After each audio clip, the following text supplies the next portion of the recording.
ever since the fall of man,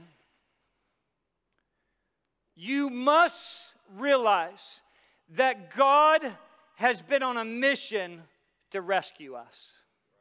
From the very first fall, from the very first moment that Adam and Eve partook of the tree, God has been on a mission to rescue us. The story of Joseph and his family is an incredible and a miraculous story how God used Joseph, one of Jacob's sons. And Joseph, who was betrayed by his brothers, to be able to provide for them in a time of famine. There was a bigger picture that people weren't seeing why Joseph needed to be betrayed. Why Joseph had to be thrown into a pit. Why Joseph had to be sold. Why Joseph had to be lied about. Why Joseph had to be thrown into jail. There was a bigger picture going on. There was a process going on that God was at work. Let me remind every single one of us today that there's a process that we must go through to fulfill God's bigger plan. So in the midst of the process, don't get caught up with complaining and saying, God, you're not fair. God, all these questions for God, why me? Why are you doing this? You have to step back and realize that God has a bigger plan. Joseph is a great picture of this. It was all a setup by God. What you're going through right now, maybe the problems that you're facing, it's all a setup by God. This morning, as I was praying, and we've been talking about this the last couple of days, but I just began to thank God of where we're at today and the many, many blessings that God has given to us along the way in the journey for our church. I know God's just not about buildings. It's not about brick and mortar. It's not about paint and drywall. But you're sitting in today a miraculous place that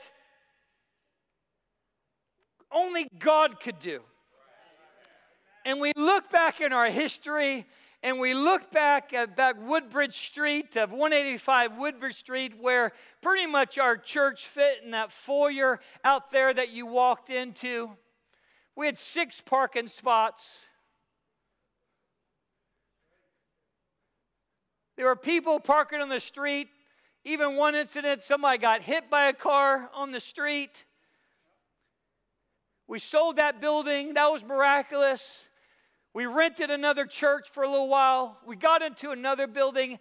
And then finally we're here. But this is not the finish line. We understand that. And again, it's not about buildings. I'm just talking about the faithfulness of God, and there were some difficulties, and there were some things going through all these processes of decades, even before me, our bishop that came in 1977, right? There were some processes of time. There are times that they purchased property. This was before I was even here, and they lost that property here in Manchester. God, why? Why would you do that? Well, there was a bigger picture that God was at work. I can't explain it. All I can tell you is that God showed up every day and said, I'm here with you. I know it might be difficult. I know you might not see everything that's happening, but I'm at work. And Joseph, the most famous line from Joseph is in Genesis 50, verse number 20, when he said this, but as for you, you thought evil against me, talking about his brothers. You wanted to harm. You wanted me to fail. You didn't believe in my dreams. You didn't believe in all these things that I was trying to tell you. You thought evil against me, but God meant it unto good. Now get it. Are you willing to say that in a pit?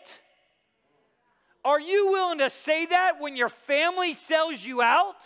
Are you willing to say that when somebody says false accusations against you and say, oh, God meant this unto good? Are you willing to say that in a jail cell? Maybe not physically, but maybe in your life you feel caged in. You feel like you can't do anything. Are you willing to say, well, God, all this, you're doing something bigger? Or are you going to be mad at God? I think we need to be like Joseph. All this, God meant it unto good to bring to pass, as it is this day, to save much people alive. I would say today the bigger picture, all the difficulties, all the trials, all the pressures that we have gone on through as a ministry team, as a pastoral team, and even as a church, all those pressures that we did not understand at the moment in time, we always looked forward to say, God, this is so much people can be saved.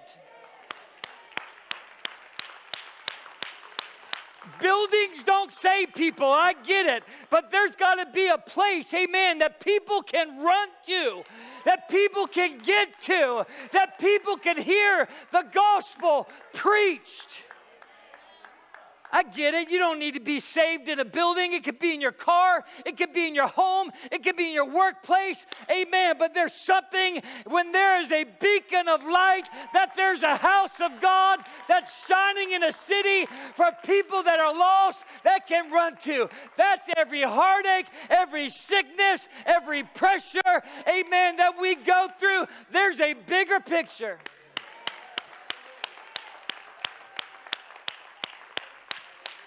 Amen. Somebody shout amen. Amen.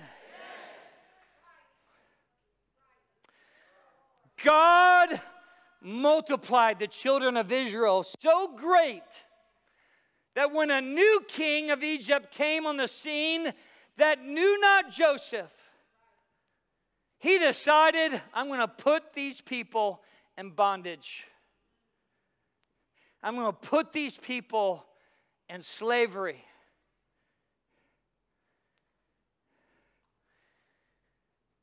This is where now God steps back on the scene, because if you read, just go read in Genesis and Abraham and Jacob, all these promises, right? That you know, they're just their population, the generations, it's you know, you can't even calculate, like the stars in the sky. You won't even calculate the blessings of the generation, the growth that's going to happen, the land that you're here that I'm going to give you. All these promises. And now God steps back on the scene because his people are in trouble, with a plan to rescue his people from captivity. Egypt is a typology of sin. So God saw a need for a spiritual reset for his people. Let me just stop there. God's not going to leave you hanging. God's not going to leave you out there in the world with no hope, amen, that he's not going to come rescue you. He will do whatever it takes, amen, that you will come back to him and that you will find a place and you'll be rescued, amen, from a life of sin.